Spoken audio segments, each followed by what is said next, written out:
पराग एक छोटा सा लड़का था जो अपनी माँ के साथ राजनगर गांव में रहता था। उसके पिता बचपन में ही गुजर गए थे। वह अपनी माँ के साथ बड़े आराम से रहता था और स्कूल में पढ़ने जाता था। लेकिन उसकी माँ अपने दिन कैसे गुजार रही थी, यह तो वही जानती थी। वह एक जमींदार के यहाँ काम करती थी। धीरे धीरे जब पराग को अपनी माँ की परेशानियों के बारे में पता चला तो वह सोचने लगा, भगवान, मुझे जल्दी से बड़ा कर दो, जिससे मैं खूब ढेर सारा काम करूँगा और पैसे कमा लूँगा। मैं अपनी माँ को बिल्कुल भी तकलीफ नहीं होने दूँगा। 2 दिनों से उसकी माँ राधा बीमार थी, इसलिए वह काम करने नहीं जा पाई और 2 दिनों से खाना भी नहीं बना। पराग को बहुत जोर की भूख लगी थी, इसलिए वह पड़ोस से 1 किलो आटा उधार मांग कर लाया। राधा चारपाई पर लेटी थी। वह उसे बताने लगी, बेटा, पानी डालकर इस आटे को गूंथ लो, फिर मैं धीरे धीरे उठकर कैसे न कैसे करके तुम्हारे लिए रोटी सेक दूंगी। लेकिन तभी एक घटना हो गई। अभी पराग नल पर से पानी लेने ही गया था कि तेज हवा का एक झोंका आया और उसकी थाली का सारा आटा हवा में उड़ता चला गया। यह देखकर पराग ने पानी का जग फेंका और गुस्से से आग बबूला होता हुआ हवा के पीछे पीछे दौड़ा। वह चिल्लाता जा रहा था, हवा हवा, मेरा आटा लौटा, हवा मेरा आटा वापस कर। तुझे नहीं पता है कि यह कितनी मुश्किल से मिला है। मैं भूखा हूँ, मुझे बहुत जोर की भूख लगी है।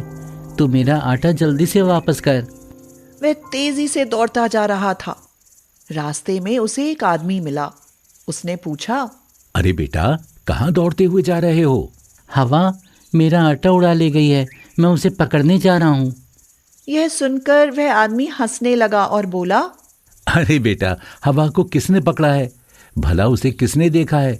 उसने तो मेरा जहाज ही पानी में डुबो दिया। मैं तो बर्बाद ही हो गया, मैं कुछ नहीं कर पाया। पराग को बहुत जोर का गुस्सा आया।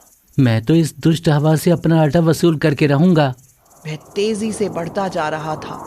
तभी रास्ते में एक और आदमी मिला। उसने कहा, अरे बेटा, इतनी हड़बड़ी में कहाँ भागे हुए जा रहे हो? हवा मेरा आटा उड़ा ले गई है, मैं उसे पकड़कर अपना आटा वापस लूंगा। वह आदमी भी हंसते हुए बोला, हवा तो मेरे सिर की टोपी उड़ा ले गई। देखो, मैं गंजा और बिना टोपी का रह गया हूँ। इस बात पर पराग को और भी जोर का गुस्सा आया। तुम जाओ भाड़ में, मैं तो अपना आटा लेकर रहूंगा। अब वह भागते भागते बहुत दूर आ गया था, लेकिन वह भी बहुत जिद्दी था। घर से बहुत दूर आने पर उसने देखा तो चारों तरफ जंगल ही जंगल था। सन्नाटे के अलावा उसे कुछ नहीं दिखाई दिया। अब वह निराश होकर बैठ गया और जोर जोर से रोने लगा।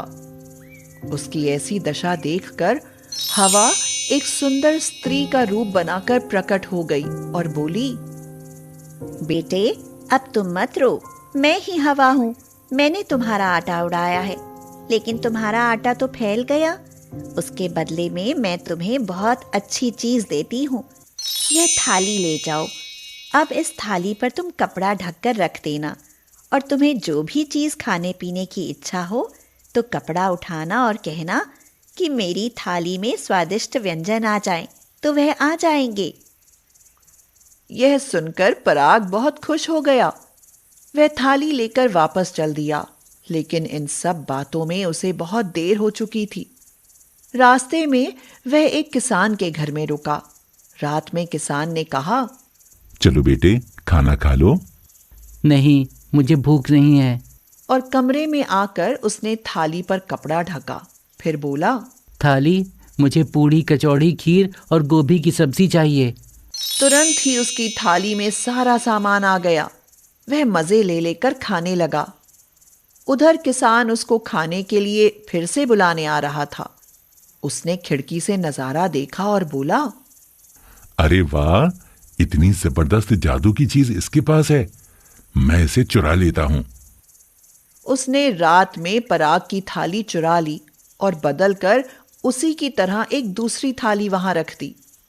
सवेरे पराग की नींद खुली तो वह किसान को धन्यवाद देकर अपनी थाली लेकर घर आया और खुश होकर अपनी मां से बोला, माँ, तू तो कहती थी कि हवा हमारा आटा नहीं देगी। देखो, उसने बादल में कितनी अच्छी चीज़ दी है। अब हमें खाने की कोई तकलीफ नहीं रहेगी।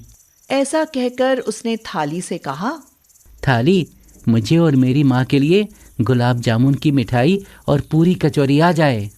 लेकिन उस थाली में कुछ नहीं आया। यह देखकर राधा बोली, अब बेवकूफ वाली हरकतें कर रहा है यह तू। किसकी थाली उठा लाया है? जाकर वापस करके आ। खुद तो बेवकूफ है, दूसरों को भी बेवकूफ समझता है। अब तो पराग को बहुत गुस्सा आया। वह थाली लेकर वापस गया। वह गुस्से में चिल्लाता जा रहा था, हवा, तेरी ऐसी की तैसी, तूने मुझे उल्लू बनाया। अब देख मैं तेरा क्या हाल करता हूँ। वह उसी जगह पर पहुंचा और चिल्लाया, सामने आओ धोखेबाज हवा, तुमने मुझे नकली थाली देकर बेवकूफ बनाया है। इसमें से कुछ खाना बना नहीं मिलता है। उसकी चीख पुकार को सुनकर हवा प्रकट हो गई। वह सारा मामला समझ गई। उसने कहा, मैं तुमको गलत चीज दे गई थी। इस बार मैं तुमको जादुई तवा देती हूँ।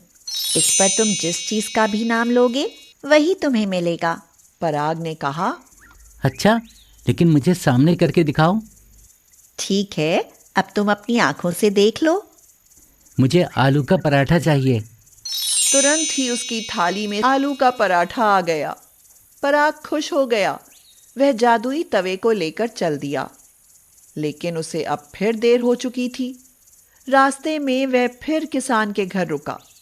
किसान मन ही मन में बोला, लगता है ये अब की बार फिर से कोई जबरदस्त चीज लाया है। मजा आ गया, ये लड़का तो बहुत काम का है।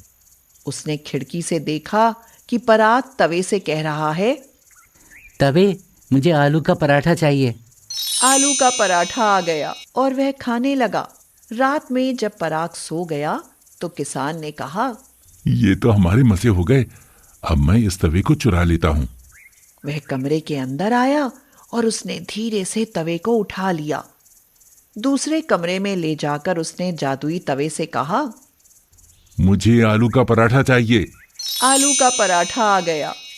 जैसे ही उसने आलू के पराठा उठाना चाहा, उसका हाथ तवे से चिपक गया। उसका हाथ जलने लगा। अब वह जोर जोर से चिल्ला रहा था, छोड़ो छोड़ो, मुझे छोड़ो, मुझे छोड़ो। लेकिन तवे से उसका हाथ छूट ही नहीं रहा था। ऐसा लगता था जैसे फेविकॉल से चिपक गया हो। उसका हाथ जल रहा था और वह चिल्ला रहा था, अरे मुझे कोई बचाओ, इस शैतानी तवे से मुझे बचाओ। उसकी चीख पुकार सुनकर उसके घर के सारे लोग जाग गए। वे उसको बचाने की कोशिश करने लगे, लेकिन वह तवे से छूट ही नहीं रहा था। तभी शोर को सुनकर पराग की नींद भी खुल गई। वह किसान के पास पहुंचा और सारा नजारा देखकर आश्चर्य से बोला, अरे, मेरा तवा तुम्हारे पास क्या कर रहा है? उसे देखकर किसान रोते हुए बोला, तुम ही मुझे बचा सकते हो। मैं तुम्हारे हाथ जोड़ता हूँ, मुझे इस शैतानी तवे से बचाओ। ये मेरी जान ले लेगा। मेरा हाथ जला जा रहा है, मैं मरा जा रहा हूँ। मुझे बचाओ, बचाओ, कैसे भी करके बताओ। मैंने तुम्हारा तवा चुराया, मैंने ही तुम्हारी थाली भी चुराई है। वो जादुई थाली भी मेरे पास है, वो भी तुम ले जाओ, लेकिन मेरी जान छुड़ाओ। ऐसा कहकर वह अपनी पत्नी पर चिल्लाया, अरे चुड़ैल, खड़ी खड़ी क्या तमाशा देख रही है? जल्दी से थाली लाकर दे, मेरी जान बचे। उसकी पत्नी दौड़ कर गई और वह थाली लाकर पराग को दे आई। अरे तवा, इसको छोड़ दे, इसको छोड़ दे। तुरंत ही उसका हाथ छूट गया। पराग थाली और तवा लेकर अपने घर आ गया। उसने अपनी माँ राधा को बुलाया और कहा, आओ माँ, अब हम बढ़िया बढ़िया खाना खाते हैं। उसने तवे से कहा, मुझे गर्मा गर्म पनीर का पराठा चाहिए। तुरंत पनीर का पराठा आ गया। उसने थाली से कहा, स्वादिष्ट खीर और मिठाइयाँ चाहिए। थाली में सारी चीजें आ गईं। यह देखकर राधा बहुत खुश हो गई। अब दोनों लोग बड़ी चैन से रहने लगे। धीरे धीरे उन्होंने अपनी एक दुकान भी खोल ली। बहुत सस्ती कीमत पर वह खाना दिया करते थे, जिससे आसपास के पूरे इलाकों में उनके ढाबे की धूम मच गई। उनके यहाँ अब सभी गरीब लोग भी आकर भर पेट भोजन खाते थे।